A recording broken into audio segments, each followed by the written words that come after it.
नमस्कार, मी मृणाली पिळणकर. तुम्ही पाहत आहात LS मराठी. पाहुयात काही महत्त्वाच्या बातम्यांचा वेगवान आढावा.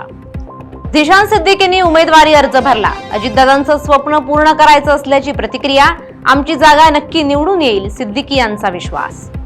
कोल्हापुरातील लव जिहाद प्रकरणी भाजप नेते किरीट सोमय्या यांनी घेतली दखल. शिरोली ग्रामपंचायतीमध्ये छत्रपती शिवाजी महाराजांना अभिवादन. सुवर्णनगरीत दरांची मोठी घसरण. सोनं 2900 तर चांदी 6000 आणि स्वस्त. लग्नसराईत ग्राहकांना दिलासा.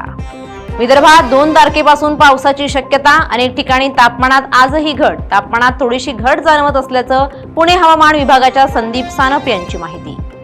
चोपड्यात तापमान 44 पार. केळी पिकांवर मोठा परिणाम. शेतकऱ्यांची धडपड. अनियमित वीज पुरवठा. बागांना पाणी देणं झालं कठीण.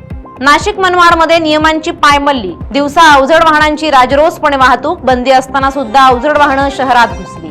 पंढरपूरच्या चंद्रभागा नदीत आंध्र प्रदेशातील भाविक बुडाला. पेढ्याच्या पानासाठी उजनी धरणातून पाणी सोडल्यामुळे नदीच्या पाण्याचा प्रवाह वाढला. अमरावतीच्या तिवसा आनंदवाडी वन परिसरात भीषण आग. वाऱ्याच्या वेगामुळे आग वस्तीच्या दिशेने सरकली. अग्निशमन दल, वनविभाग आणि आपदा मित्रांकडून आग आटोक्यात. मोठी जीवितहानी टळली, पण वनसंपत्तीचं मोठं नुकसान. पनवेल बस डेपोमध्ये उभ्या बसला अचानक आग. शॉर्ट सर्किटमुळे आग लागल्याची प्राथमिक माहिती. जालन्यात भरधाव पिकअपची दुकानाला धडक. सुदैवानं जीवितहानी टळली, मात्र दुकानाचं मोठं नुकसान. या होत्या आताच्या घडीच्या काही महत्त्वाच्या बातम्या. अशाच महत्त्वाच्या बातम्यांसाठी पाहत रहा LS मराठी.